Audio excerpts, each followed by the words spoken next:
right, so 9.1 review. Bless you. So let's look at number 1. So given the center and a point on the circle, we have to find the standard form equation of the circle.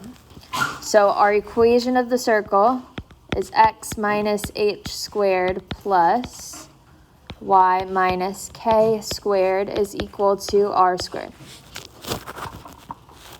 So let's plug in what we got. The center is our h and k, and the point is going to be x and y.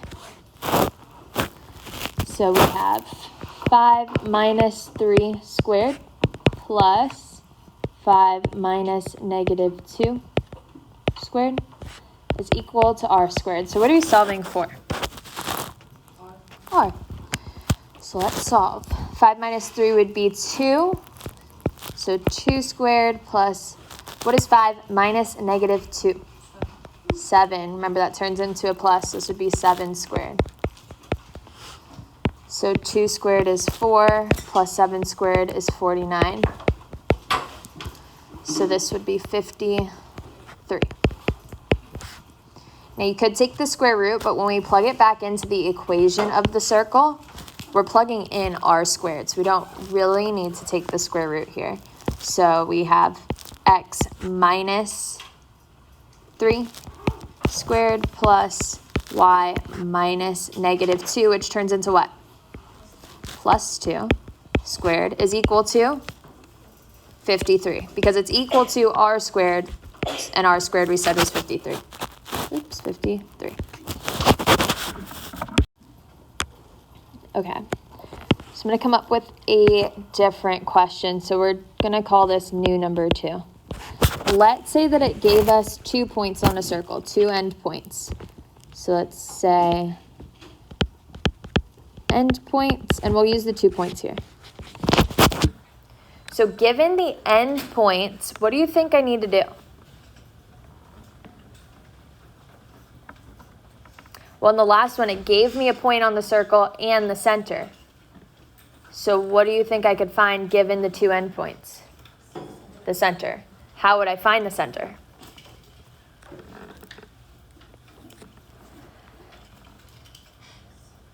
How do I find the middle of 2 points?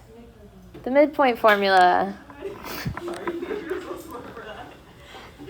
So the midpoint formula. So it would be x1 plus x2 over 2 and y1 plus y2 over 2. We're essentially finding the middle of each point, like the average of both points. So here we have 2 plus 4 over 2 and negative 5 plus 5 over 2. So this would be 6 over 2 and 0 over 2, which would give us the center of what? 3, 0. Yes, it's the center of the circle. They said over it. The center. So the center now is our HK. And we could use either one of the endpoints as our x and y. So I could just use the first one, but you could use the second one too. You'll end up with the same r squared. So once we have the center and one of the points, we do the same thing that we just did. So the only additional step, if it gives you the 2 endpoints, is you have to use the midpoint formula to find the center. So same thing as the last one. We're going to plug everything in. So we have x minus h, so 2 minus 3 squared plus y minus k. So that would be negative 5 minus 0 squared is equal to r squared. So negative 1 squared plus negative 5 squared. So 1 plus 25 is r squared. So 26 is equal to r squared. What would I do next? Plug it into the formula. So my formula is going to have x and y as variables. So x minus h, so x minus 3 squared, plus y minus k. What's y minus 0? Just y, so just y squared. And what's it equal to? 26. R squared, which is 26. So that would be our answer. So I changed this question to say that the end points are 2, -5 and 4, 5. The end points of a circle. So we had to find the center. For number 3, we have to find the x and y intercepts. How would I find the x-intercept? Plug in 0 for y. Perfect. So I'm plugging in 0 into y.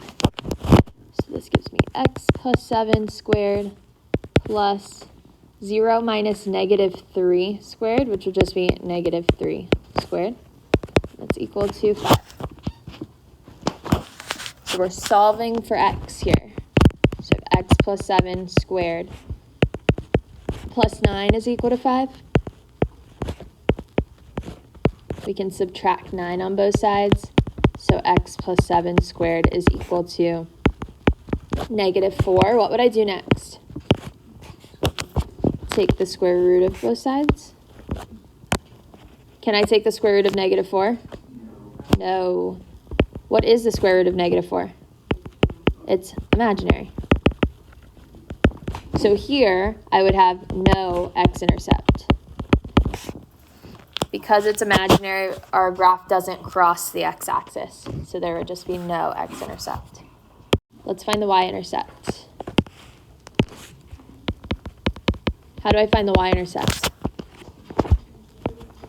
Plug in 0 for x. So we have 7 squared plus y minus 3 squared is equal to 5. So 49 plus y minus 3 squared is equal to 5. Subtract 49 on both sides. Y minus 3 squared is equal to -44. What would I do next? Square root both sides. Can I take the square root of -44? So what do you think my y-intercept is? There is no y-intercept because this is imaginary.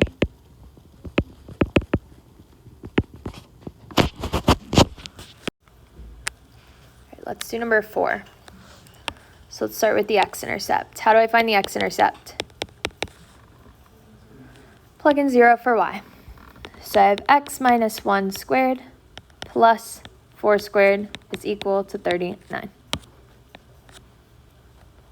So x minus 1 squared plus 16 is equal to 39.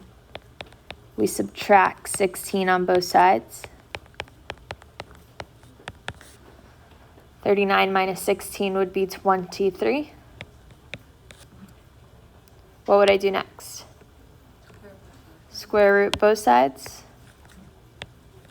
So x minus 1 is equal to what? Plus or minus square root 23. Remember, anytime you take the square root of both sides, you need the plus or minus. Can I simplify the square root of 23? No. If you can simplify on the quiz, make sure you simplify it. What would I do next? Add 1. So x is equal to 1 plus or minus square root 23. Do I just leave my answer like this? How would I write my x-intercept? 1 plus or minus square root 23, comma 0. Perfect. Next, we'd want to find the y-intercept, but just for the sake of time, I'm going to trust that you guys know how to do that. What do I do to find the y-intercept? Plug in 0 for x. The answers I posted on Canvas. You can check out the answers for that one. Let's move on to number 5. So you have to write the equation of a circle in standard form and identify the center and radius. How would I do that? So let's remind ourselves. Our equation of a circle is x minus h squared plus y minus k squared is equal to r squared. So we want to get number 5 to look like our equation here. So what do I have to do? Complete the square. So first thing I want to do is move the constant to the other side. So I'm going to subtract 9. Just get that out of the way. And then we're going to complete the square with the x's and then with the y's separately. So I have x squared minus 16x. I'm going to leave a space there to complete the square. What's my formula to complete the square? b over 2 squared. Make sure you know that. What's my b here? So negative 16 over 2 squared. Negative 16 over 2 would be negative 8 squared. What's negative 8 squared? 64. So I'm technically adding 64 on this side. What else do I have to do? Add it on the right side too. So in my parentheses squared, what am I going to put? Perfect. I'm going to take whatever's squared here, so that would be x, and whatever's squared here, so x minus 8.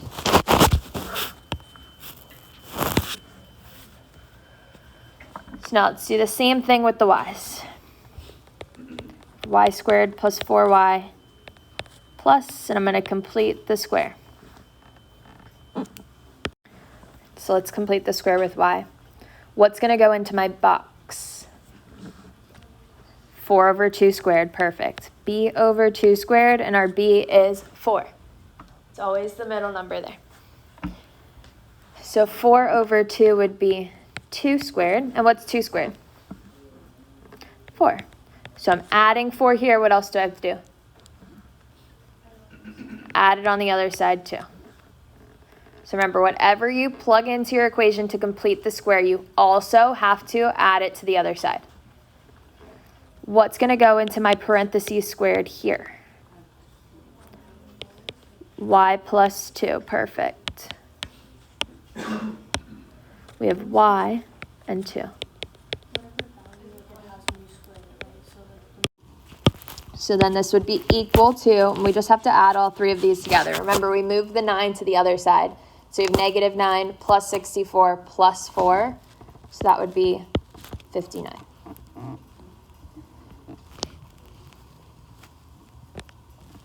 So this is our equation in standard form.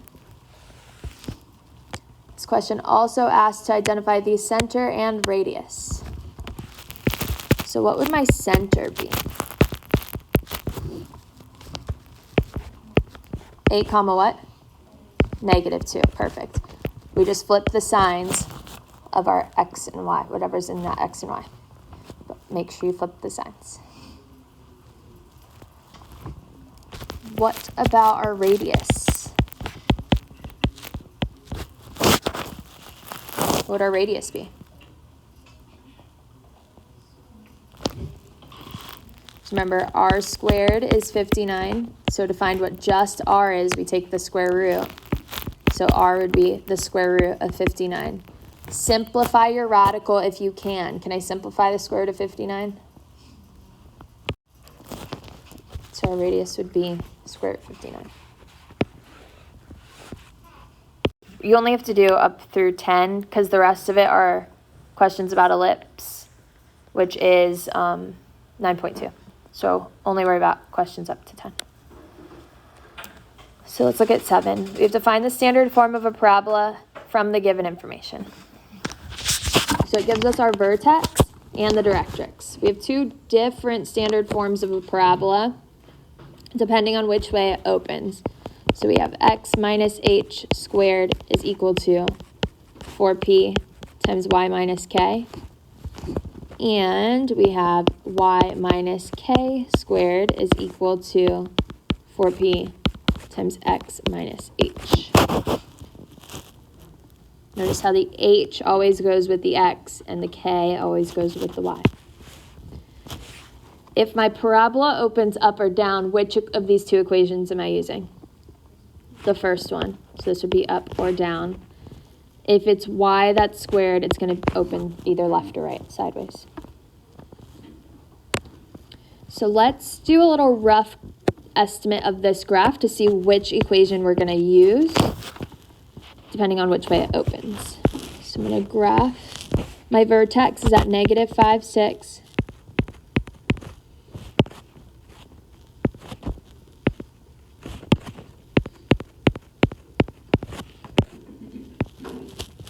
And and my directrix is x is equal to -2. What type of line is x is equal to -2? Is it horizontal or vertical? Vertical. We go to where x is -2, and we put a vertical line through that point.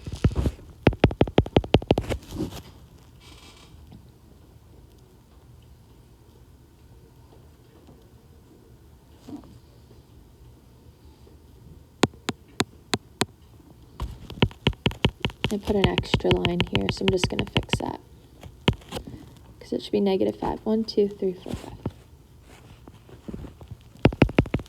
So this would be -2. Okay. So given our vertex and the directrix, which way is our parabola going to open? It opens to the left. It opens away from the directrix. So which formula are we going to use? The one with y squared. So we have y minus k squared is equal to 4p times x minus h. So given the vertex and the directrix, do I have any information that I could plug into my equation here?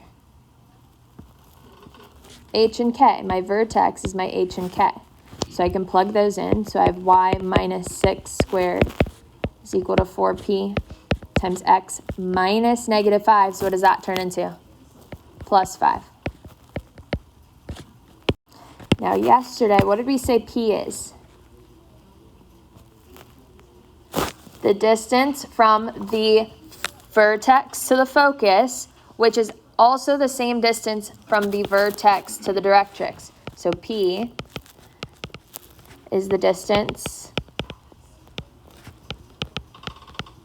from the vertex to the directrix. How many spaces is my vertex away from the directrix? 3. It goes from -2 to -5. 1, 2, 3. So what's p? 3.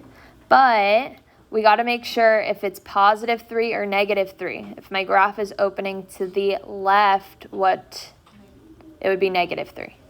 So p would be -3 because it opens to the left. If your graph opens to the left or down, your p is negative. It's because the focus and the directrix are the same distance away from the vertex. The vertex is going to be the center of those two. So we plug in -3, so this would be -12 times x plus 5. So that would be our formula. The standard form of the parabola. Let's look at 9. So it says find the standard form, vertex, focus, and directrix for the parabola. So first thing we want to do is put it in standard form, because once we have it in standard form, we can easily see everything else. So for number 9, am I going to use the y squared formula or the x squared one? Y squared, because it has y squared. So we're going to use y minus k squared is equal to 4p times x minus h.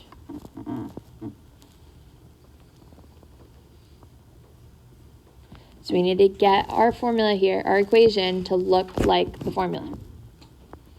So what am I going to have to do?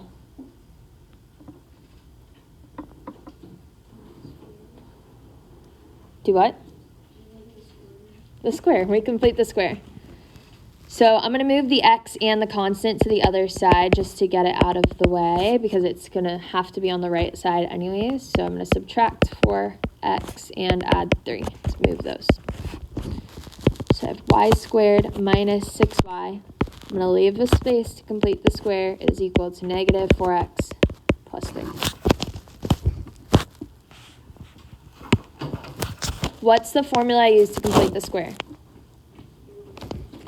B over 2 squared. What's the b here? Negative 6. Be careful because the sign goes with it. So negative 6 squared. Negative 6 over 2 squared. So that would be negative 3 squared.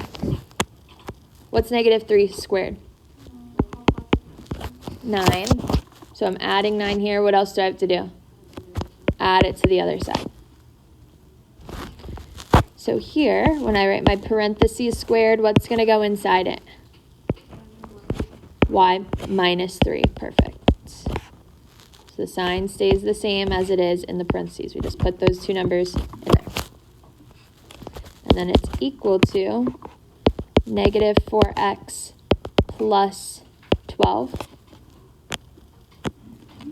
What do I have to do next?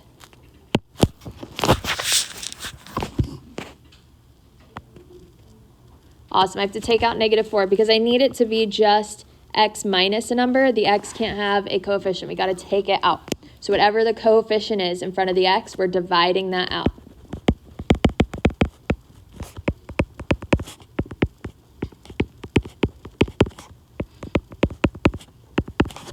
So we divide out the coefficient of x. So I'm dividing both of these by negative 4. It's just going to go out front, so that negative 4 goes out front. And I have x, what? Minus 3. Because the sign would change because we're dividing it by negative 4. That's equal to y minus 3 squared. Perfect. This is our standard form.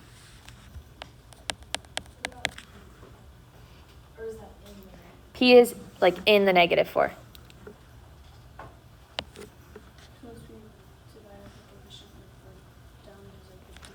Well, now we have to find the vertex, focus, and directrix. For the standard form, that's it. We got to complete the square to get the left side to look like this. And then we just divide out the coefficient to get the right side. So we have to do both of those. So what would my vertex be?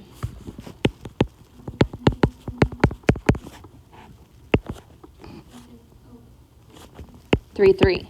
Remember, we flipped the signs. The number with the x is your x coordinate. That's your h. The number with the y is your k. That's your y coordinate. Here they just so happen to be the same number, but be careful with that. So, and we flipped the signs of both of them. So 3, 3. So I'm going to graph this. Go to the right 3 and up 3. How would I find the focus? Well, how do I find P?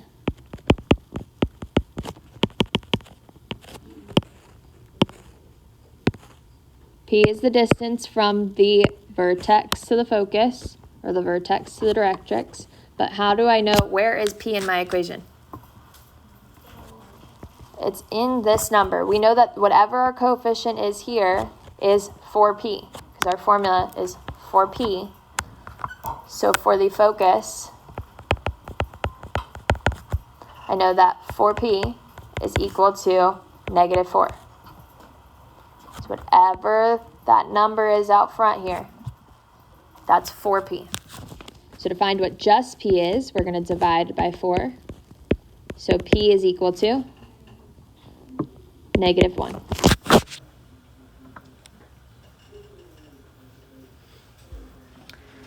So be careful here.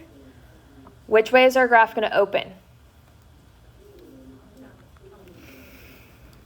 So it's either going to be left or right, but our P is negative. So what does that mean? Opens to the left. So because P is negative, so when P is a negative number, it opens to the left. If P was positive, it opens in the positive direction. It would open right. So because P is negative, we open to the left. So our vertex is going to go to the left, negative 1. So what's our focus is going to go to the left, negative 1. What would the point, the coordinate point of our focus be? 2, 3, perfect. If you graph your vertex and your focus, you can just look at it and see we went to the right 2 and up 3. So our graph opens this way. How would I find my directrix?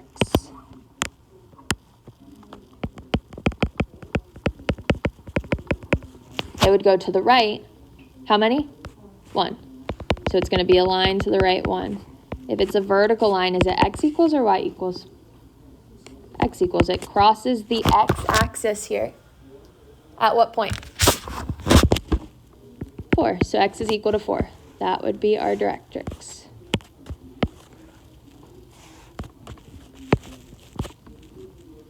Since this was one space away to the left, our directrix is going to be one space away to the right.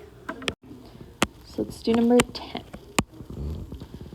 So what do I have to do first?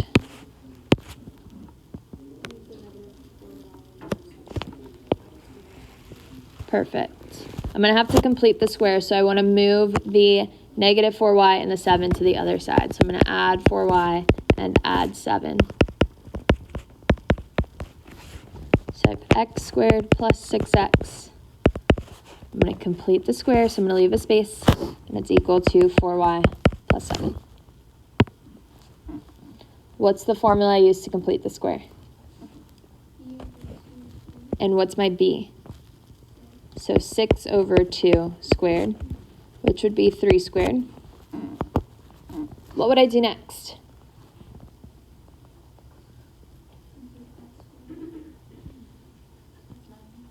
Perfect. That would be 9. So I'm adding 9. What else do I have to do? Add it to the other side. What's going to go in my parentheses squared? X plus 3. Perfect. Then that is equal to 4y plus 16. What would I have to do next? I divide out the coefficient for the y here. So that would be 4 times what? Y plus 4. Perfect. So I have x plus 3 squared is equal to 4 times y plus 4. So this is my standard form.